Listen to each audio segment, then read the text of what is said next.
Students, तो हमने पिछली वीडियो में chapter number 5 desktop publishing half पढ़ लिया था। अब हम उस चैप्टर की जो हाफ रीडिंग है वो हम इस वीडियो में कवर अप करेंगे।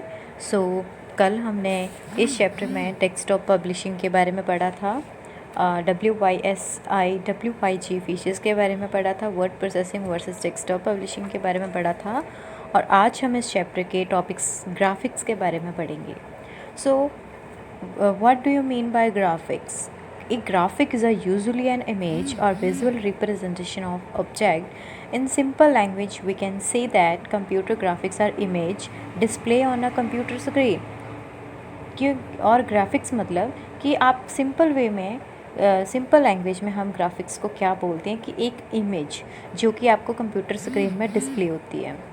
Graphics are often used with text which is compressed of characters such as a numbers and letters. और जो ग्राफिक्स जो होते हैं वो मतलब ग्राफिक्स में क्या यूज़ हम करते हैं, टेक्स्ट यूज़ करते हैं, और which is compressed of character as such as a numbers और लेटर्स। जो ग्राफिक्स जो होते हैं वो दो तरह के होते हैं। सबसे पहले हैं बिटमैप और रास्टर ग्राफिक्स और vector graphics. Bitmap raster graphics जो होते हैं दे हैव बिटमैप और रास्टर मतलब बिटमैप और रास्टर, अगर बिटमैप आ जाए और या रास्टर आ जाए, both word are same. Raster graphics consist of many tiny dots called pixels. मतलब ये क्या है कि कंप्यूटर में छोटे छोटे हमें डॉट दिखाई देते हैं जिन्हें हम पिक्सल्स बोलते हैं। Each pixels can be different colour of shade, और जो ईच वो जो होते हैं उनके जो डॉट्स होते हैं वो अलग अलग कलर के होते हैं।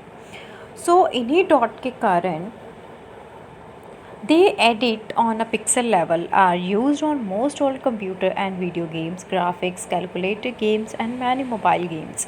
Bitmap graphics can be edited by erasing or changing the color of individual pixels using a program such as Adobe Photoshop.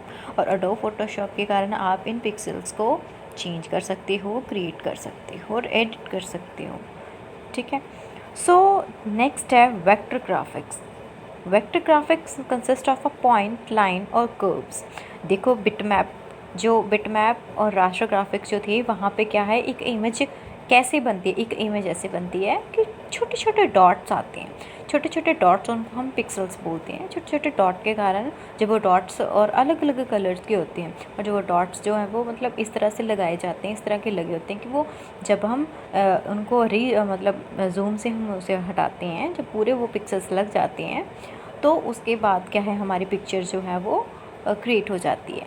ठीक है। लेकिन इसमें क्या है, वेक्टर ग्राफिक्स में क्या है कि इसमें डॉट्स नहीं होती, इसमें क्या होती हैं, लाइंस होती हैं, कर्व्स होती हैं।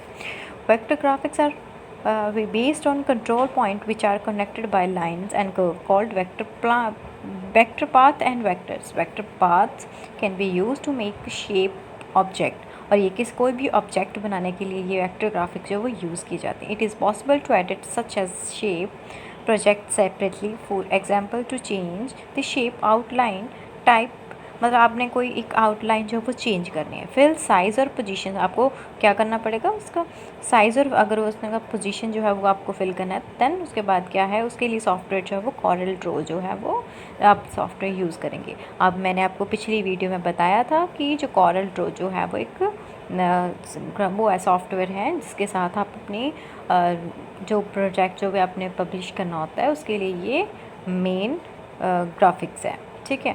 तो उसी तरह और जो बिटमैप जो था उसके लिए आप यूज़ करोगे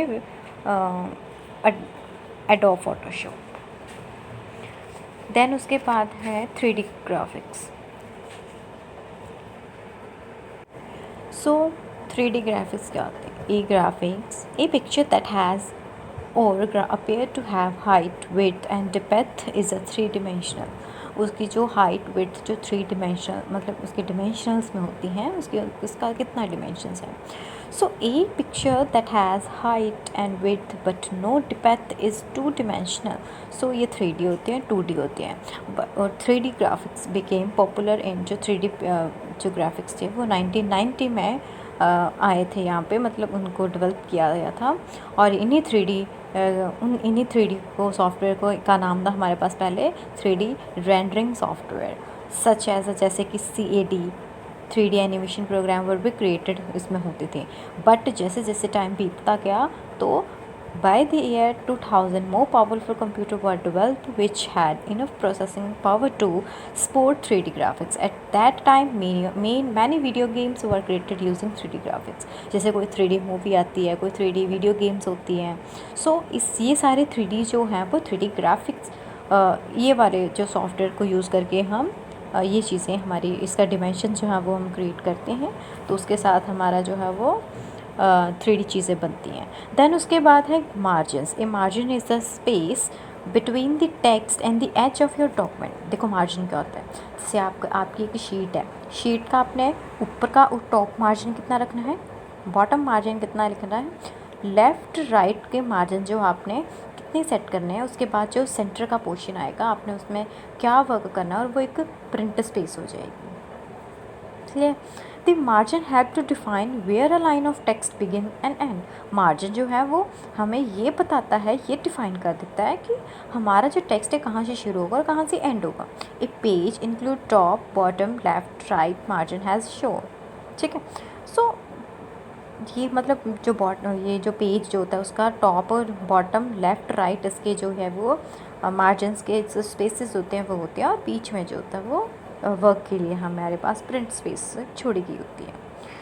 bye default margins are set to normal. जैसे अगर मान लो कि आपने मार्जिन जो वो सेट नॉर्मल जैसे सेट कर लिया, आपने कुछ इसमें से चेंजिंग नहीं किया, which mean it has 1 inch space between the text and each edge. मतलब आपने 1 इंच की जो है स्पेस छोड़ दी है हर एक टेक्स्ट के बीच में, depending on your need. You can change your document margin size. अगर आपने जैसे पहले मान लो जब आप वर्क कर रहे थे तो आपने कोई चेंजिंग नहीं की, आपने मतलब सिंपली जो 1-1 इंच के लिए आपने जो भी टेक्स्ट लिखना था उसके बीच में आपने छोड़ दी। तो इसमें क्या है कि आप साथ में उसके बाद इसमें चेंजिंग कर सकते हो, मार्जिन को आप सेट कर सकते हो। सो स्टूडेंट्स, हमारे 2 टॉपिक रह गए हैं, फ़ोन्स और प्रिंटर्स, जो कि हम नेक्स्ट वीडियो में हम पढ़ेंगे। सो इसके रिलेटेड जो भी आपको एक्सरसाइज होगी वो मैं आपको सेंड कर दूँगी, आपने कॉपीज़ में करनी है। Thank you.